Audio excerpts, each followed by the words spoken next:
اللہ رب العزت کا فضل اور کرم ہے کہ اس نے ہم لوگوں کو انسان بنایا، اور اس کا لاکھ لاکھ شکر اور احسان ہے کہ اس نے ہمیں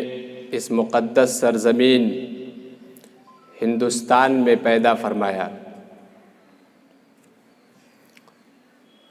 یہ سرزمین بہت ساری خوبیوں کی وجہ سے، بہت ساری عظمتوں کی وجہ سے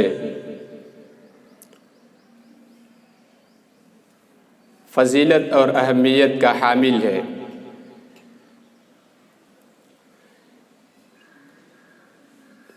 حدیث پاک میں اس بات کا اشارہ ملتا ہے کہ حضور پاک صلی اللہ علیہ وسلم نے بھی اس سرزمین سے محبت فرمائی ہے،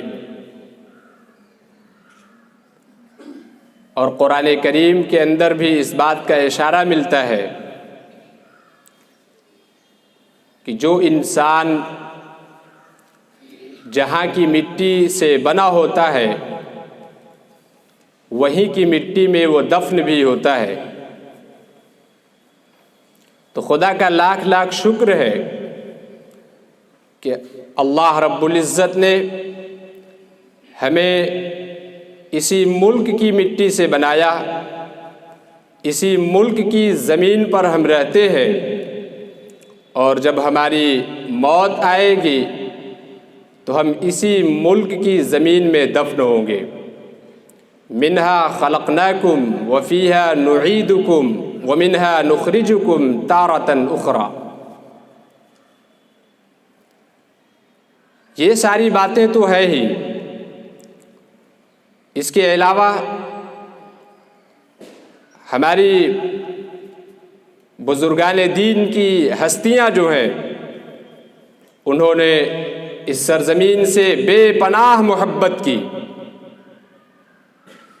اس زمین کو اپنا زمین سمجھا، اس دیش کو اپنا دیش سمجھا، اس ملک کو اپنا ملک سمجھا، بلکہ میں آگے بڑھ کر کہتا ہوں کہ اس پورے ملک کو ہمارے آباء و اجداد نے اپنا گھر سمجھا ہے،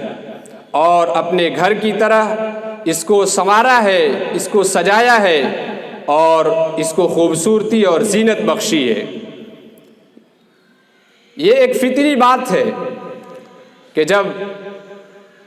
انسان کے کسی گھر پر کسی غیر کا قبضہ ہو، کسی کی زمین پر کسی دشمن کا قبضہ ہو جائے،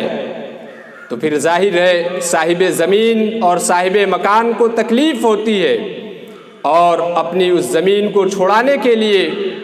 بہت ساری مشقتیں وہ جھیلتا ہے، قربانیاں دیتا ہے۔ بالکل اسی طرح جب ہمارے وطن عزیز پر انگریزوں کا قبضہ ہوا، ہماری زمین کو انہوں نے اپنی ملکیت بنانے کی کوشش کی، تو ہمارے اکابرین، علماء دین، بزرگان دین نے اس سرزمین کی حفاظت کے لیے، اس سرزمین کو انگریزوں کے چنگل سے چھڑانے کے لیے بے پناہ قربانیاں دی ہیں، پھانسی کے تختے چومے ہیں، سولیوں پر چڑھے ہیں، اپنی جانوں کا نذرانہ پیش کیا ہے، اور اس ملک کو آزاد کیا ہے۔ لہٰذا 1947 15 اگست کو اس ملک کو آزاد کرایا گیا، اور 1950 میں جو ہندوستان کا ایک جمہوری قانون بنایا گیا تھا، اس قانون کو اس ملک میں نافذ کیا گیا۔ تو 1947 میں 15 اگست کو ہمارا ملک آزاد ہوا،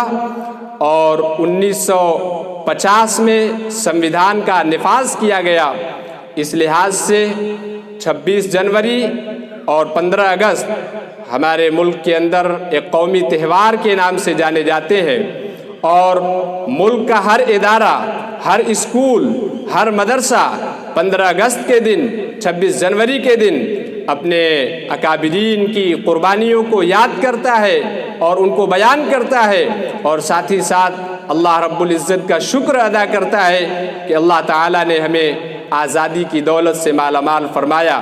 آج ہم بھی اسی مناسبت سے اس پروگرام کا انعقاد کر رہے ہیں اور اپنے دستور کو اور اپنی روایت کو برقرار رکھتے ہوئے میں مناسب سمجھتا ہوں کہ اس پروگرام کا آغاز بھی قرآن کریم کی تلاوت سے ہو، لہٰذا میں قرآن کریم کی تلاوت کے لیے محمد مقیم کٹیا